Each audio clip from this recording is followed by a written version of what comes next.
Ešte pred začiatkom samotného videa vám chcem povedať, že nahrávanie sa natiahlo na neuveriteľné 3 hodiny, takže som sa snažil toto video zostrihať čo najlepšie a zároveň najkratšie. A takisto sa ospravedlňujem za to, že som takmer úplne stlmil, samozrejme nechtiac, ale stlmil som Tomáša. Takže aj za toto sa veľmi ospravedlňujem, ale už nejdem okecávať a užite si video.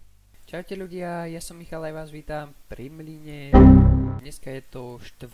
diel z adventného kalendáru 2024 a dneska som tu s Tomášom. Ahoj, ahoj. Dneska chceme spraviť taký väčší projekt, ktorý bude asi aj trocha nadľahšie, to ešte uvidíme. Ale keď sa pozriete takto na tú mapu, tak tuto, na tomto ostrove býva Martin, takže jedna vec je, že odtiaľ chceme spraviť takto diaľnicu ako keby, potom ju roztiahnuť ešte tuto na našu ako keby tú pláž. A plus ešte chceme spraviť aspoň nejakú cestu až k spawnu. A to sa dokončí možno inokedy, teda myslím si, že určite, pretože to by sme dneska nestíhali. Matika. Sme na plánu, spravíme to trošku iným štýlom. Idem to vysvetľovať aj Tomášovi. Takže, keďže spawn a Martinov ostrov sú v jednej úrovni, čo sa týka x-kových súradníc, čož je minus 5, tak my môžeme spraviť to, že od Martinovho ostrova pôjde trojbloková diaľnica až na spawn a my tuto spravíme iba prípojku niekde k tomu Martinovmu ostrovu s tým, že spravíme ešte ako keby aj k nemu, že aby to bola dvojprúdovka, chápeš?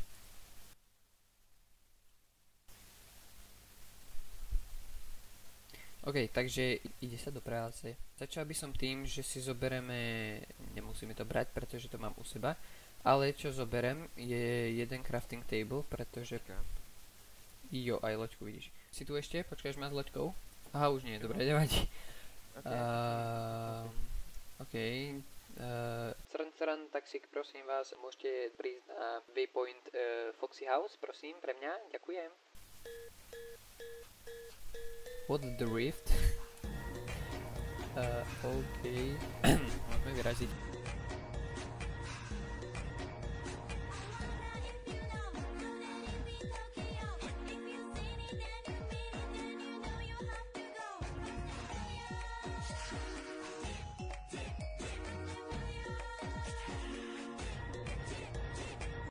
Tie súradnice sú minus 5. Dáme si súradnice a minus 5 je... Kokos, ja to tu zaparkoval. Minus 5 je tu.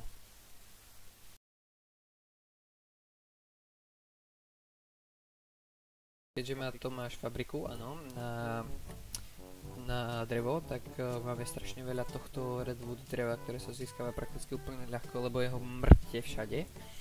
Tak ja by som povedal, že to budeme robiť z toho. Dobre. Takže ja asi môžem začať so stavbou. No, takže ja začnem so stavbou.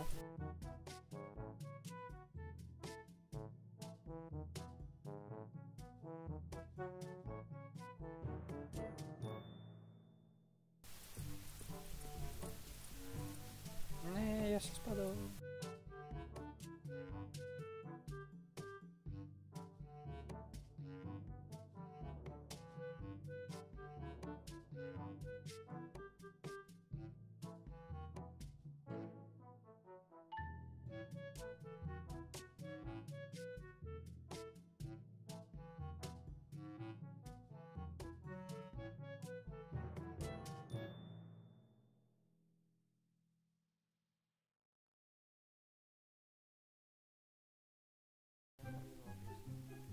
To je jedno, počúvaj, ale teraz toto nie je tá hlavná cesta, ktorú chcem spraviť dneska. Hlavné je, aby sme sa spojili ako keby my s Martinom a s Oliverom, chápeš? Aby sme spravili proste taký oný, chápeš?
Potom som napísal Oliverovi o koňa.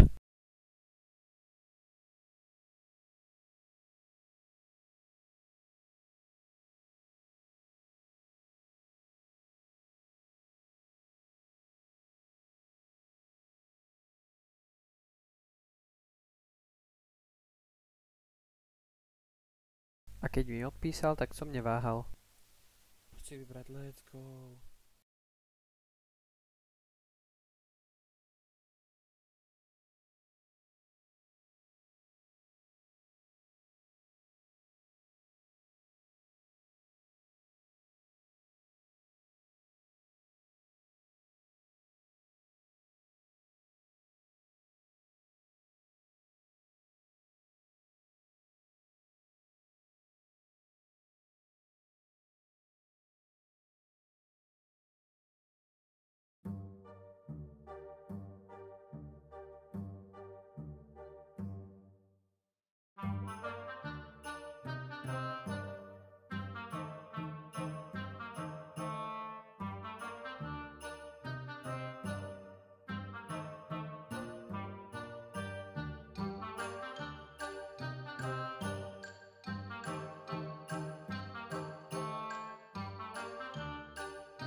Keďže aj ja, aj Tomáš sme počítali, že tento projekt bude tak trocha nadlhšie, čiže na viac dní, alebo možno dokonca na viac častí, tak sme to chceli mať viac menej z krku, preto ten most ani nevyzerá úplne najlepšie, ale podľa mňa to ešte budeme dekorovať.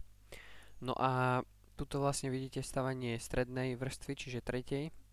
A ak sa vám nechce pozerať stavanie tretej vrstvy, tak si to môžete pretočiť na čas 13:50, kedy už sa stáva posledná vrstva.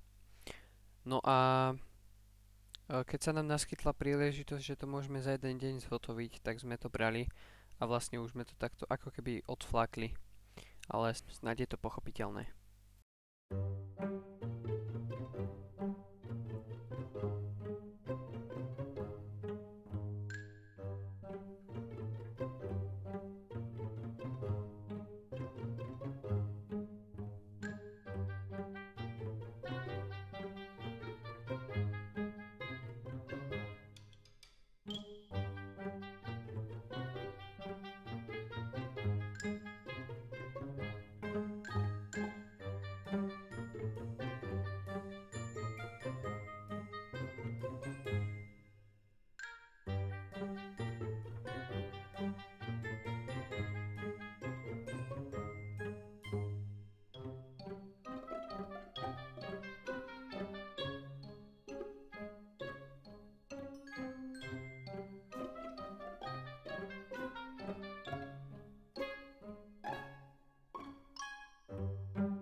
Tomáš? Takú večeru. Hej. Tomáš? No. Hotovo. Som na spavne. Kámo. Dámy a páni, bude to znieť neuveriteľne, ale my s Tomášom sme to naozaj zvládli. A môžeme sa konečne prejsť po už hotovej diaľnici, ktorú necháme iba takto, pretože to zábradlie nebudeme robiť na dve strany, keďže myslím si, že nikto tu nie je taký, aby sa odtiaľ to už zbúral. No a toto je asi fakt jedno z najnudnejších projektov, akože najviac painových projektov, ktoré som kedy robil. Čo ty to máš? No. No, takže asi takto to nejak vyzerá. Tuto sme dali aj čestky, čo sú vlastne checkpointy pre tých, ktorí by si tam chceli dať čo odložiť alebo zobrať. Myslím, že takto funguje, alebo popíš nám to inak? Je to checkpoint na to, aby vlastne kto pôjde po tejto diaľnici, tak aby sa mohol dať niečo zobrať, ako napríklad drevo, niečo vykrasiť, pretože tam crafting table a možno aby som tam spravil takú malú taký malý plát, kde môže robiť vlastne pát. Nice. No, takže asi takto to bude fungovať. Tá diaľnica je vlastne až od nás, teda vlastne od Martina k nám. Je tam vlastne tá rozdvojka, čo vám tiež ukážem. No a až teda na spawn, čiže fakt je to veľmi, veľmi veľké. A to je posledný checkpoint, myslím, teda ak nepočítame to pri tej rozdvojke. Tuto si budete môcť vybrať buď či idete rovno k Martinovi na ostrov, alebo doprava, kam idem ja teraz, pretože idem vám to ukázať ešte. To potom sa zničí. Tuto prejdeme. No a tuto už sme vlastne u mňa, respektíve u Tomáša doma, taký spoločný, kde vlastne ako keby ani jeden nebýva. Toto Oliver povedal, že on si to dostáva, takže verím, že si to dostáva a ja to niekedy, keď budem mať chuť, tak to dostávam ďalej. No a tuto už vidíte aj vlastne, ako to ide ďalej až k Martinovi, takže takáto vlastne ako na minimape môžete vidieť, je tu takáto rozdvojka, hej. Takže jo, spravil som to takto. Jo, pre dnešné video by to bolo úplne všetko.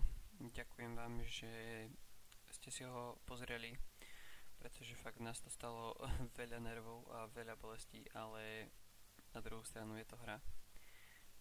Takže ďakujem Tomášovi, že tu dneska so mnou takto trpel. Ďakujem aj tebe, že si nám mohol tak využiť. A niekedy na budúce pri ďalšom videu z adventného kalendáru. Zatiaľ čaute. Dámy a páni, prepáčte mi za trocha menej prestrihaný koniec, keďže sa mi chcelo strihať asi tak veľmi ako vtedy natáčať, čiže vôbec. A taktiež vám ďakujem, že ste si video pozreli až sem. No a už zajtra. Čaute.